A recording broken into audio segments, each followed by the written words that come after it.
Four Downs with Rich. Here we go. Okay, everybody, here are First down. Yes, here's first down for me here. First down, put it up on the screen here for my Los Angeles Broadcasting Center. There's, count them, 5 NFL divisions up for grabs still entering week number 11. Let's go in the AFC West. Chiefs and Raiders separated by just a mere half game. I can't believe that, dude. They play each other in Kansas City week 13. In between now and then, Kansas City visits Mexico City to take on the Chargers in 6 days for Monday Night Football. And the Chargers cannot lose that game. They lose that game, they're 4-7, and 9-7 ain't going to cut much mustard if they win the rest of their games. And then there's a bye. And then the Raiders are home for Cincinnati and at the Jets while the Chiefs are on a bye week. It's entirely possible that both teams are 7-4 going into that big Week 13 game. That's the AFC West as it currently stands. You also have the NFC East. Dallas and Philadelphia are in a deadlock tie. They play each other Week 16 in Philadelphia. You have the NFC North, in which the Packers are a game in front of Minnesota. They play each other in the Week 16 Monday Night Football finale.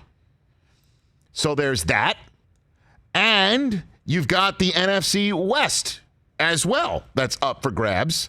San Francisco in front of Seattle, as we all know now, by a half game, and 3 in front of Los Angeles. San Francisco visits Seattle week 17. That's the next time they renew acquaintances. Seattle, in the meantime, visits the Rams for a Sunday nighter on week 14. And the Rams visit San Francisco on the week 16 Saturday. Keep that in mind. And then there's the AFC South, which is wide open. And much to the Texans' delight, Brian Hoyer was winging it all over the lot against the Dolphins while they were sitting on their bye week. And they have a game lead over a Colts team that's already beaten them. But the Titans beat the Chiefs to go 5-5 into their bye week. The Jaguars come off of their bye week after being swept by the Texans in the season series at 4-5. And it's now going to be the first game of Nick Foles' 2.0. First game up is against the Indianapolis Colts. We'll keep an eye and see about Jacoby Brissett's availability on that one. And while the Titans are on their bye week, the Texans are in Baltimore for a huge game in terms of the AFC standings. But for the South, Houston visits Tennessee in weeks 15 and 17. So they haven't even played each other yet at all. Indianapolis takes on Houston to kick off the week 12 on a Thursday night football game. What if Indianapolis sweeps the season series from Houston? What if that happens? Indy's at against Jacksonville this week and in week 17 as well. And Jacksonville visits Tennessee in a couple of weeks. This is wide open. Second down. Second down. Okay. Second down here. I mentioned that there are 5 divisions that are up for grabs entering week 11. There are 6 games on the week 11 marquee. 6 of them, starting with Thursday night football. Tell me who needs it more, Steelers or Browns? Okay. Tell me who also another game that's Freddie Kitchens. Yeah, you could say that. Yeah. Then there's another game of significance on this marquee for week number 11. I have this written down somewhere, and the papers have gone all over the place right here on the Rich Eisen Show. Oh my gosh. Here it is. Thank you. The Cowboys and Lions. How about that one? It's a good game. I mean, Stafford would love to come back for this one, but the Lions are 3-5-1. Could if the Cowboys go to Detroit and lose this one and fall to 5-5? DEFCON 1 in the Metroplex. The Texans and the Ravens I just mentioned. Patriots and Eagles, both coming off of bye weeks, taking on each other in Philadelphia in the late afternoon on CBS. Sunday night football. Bears, they lose this, they fall to 4-6. You can say adios to them. Because I'll tell you what, there is going to be maybe a 10 or an 11 win team. There could be 2 11-win wildcard teams this year in the NFC. And then there's the Monday nighter between the Chiefs and Chargers I just mentioned about. Those are 6 games on the Week 11 marquee. Let's hit third down. Third down. Okay, now, I asked Peter King in the previous segment, why are the Cowboys 5-4? And he gave the answer that I would normally give as well. When something is inexplicable, when something is just amiss, something seems off in terms of everything. Offensive timing, certainly in the running game, and the ability to just take an opponent and just put them down on the ground and make sure they don't get up. And that's the offensive line. It's what he said is the reason why the Dallas Cowboys are 5-4, except their offensive line is the same as last year, just not playing as well. This is my third down. I am genuinely nervous about the Los Angeles Rams right now. Genuinely nervous. And the reason why, you could say Goff doesn't look the same, that he looks skittish in the pocket, he's not making the right throws, and what is up with Todd Gurley? It's the offensive line. It's the offensive line, folks. Stupid. Like that phrase. It's the offensive line.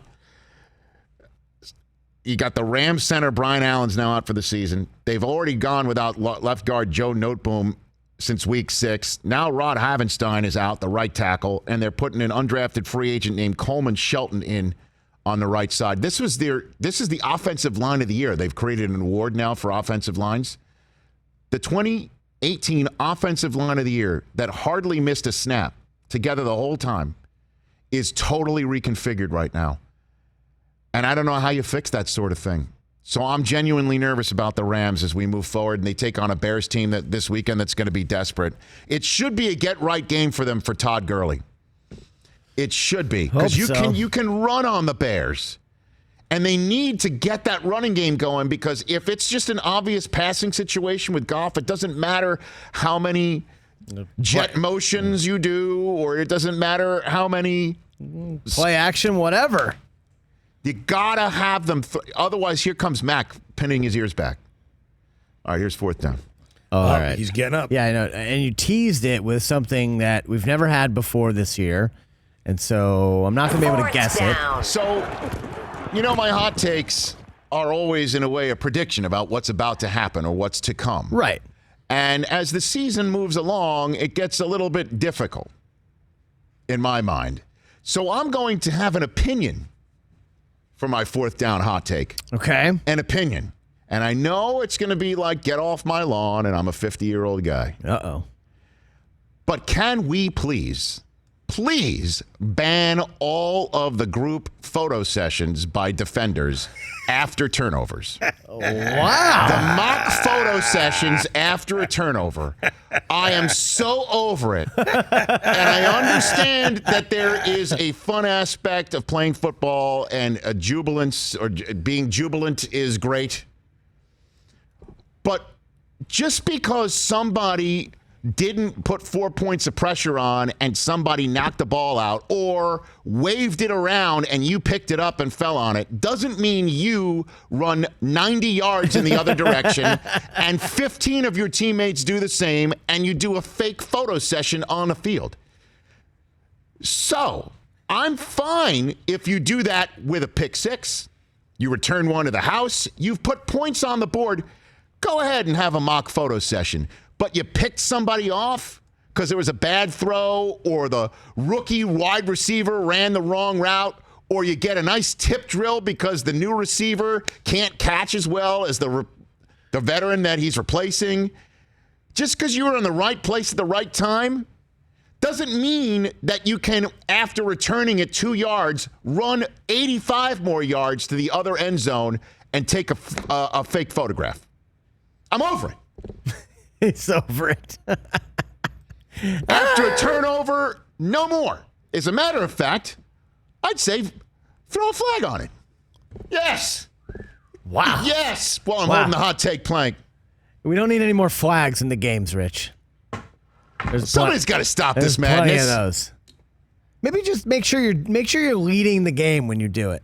What do you mean? There's nothing worse than if you're losing and you do one of these stupid ass celebrations for a turnover. You're not putting points on the board. Right. Your garden variety fumble recovery. Let's go. Me and my 90 friends. Let's go run and take a fake photograph. Let the kids have fun. I know. Get off my lawn. For more of The Rich Eisen Show, tune to Audience Channel 239 on DirecTV for free on BR Live or download the Rich Eisen Show app.